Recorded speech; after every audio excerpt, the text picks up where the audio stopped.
Avenger. இதை crank ஷாஃப்ட்டை வந்து நல்லா அருமையாக க்ளீன் பண்ணி நல்லா ஜம்முன்னு எவ்வளோ அழுக்கு இருந்தது இதை வந்து நல்லா க்ளீன் பண்ணி சுத்தம் பண்ணி வச்சுருக்கேன் இதை.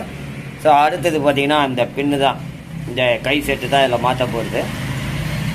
அதே மாதிரி இந்த பின்னு இந்த செட்டு தான் வருது நம்ம ஸ்டாண்டர்ட். இது வந்து ஸ்டாண்டர்ட் சைஸ். இந்த ஓரம் மட்டும்தான் லைட்டாக முடிய அளவுக்கு நம்ம டைட் இருக்கும். அழகாக அடித்து நம்ம அழகாக பண்ணிடலாம். இது பழசு, இது பார்த்திங்கன்னா பழசு. ஸோ இந்த மாதிரி செட்டாக போட்டுட்டோம்னா நமக்கு பிரச்சனையே இல்லை, லைஃப் நல்லா ஓடும். 1,00,000 கிலோமீட்டர் அருமையாக ஓடும் அவெஞ்சரு. இதுதான் நம்ம கை செட்டு மாற்றுறது அவெஞ்சருக்கு. இந்த மாதிரி பண்ணி போட்டோம்னா ரொம்ப அருமையாக இருக்கும்.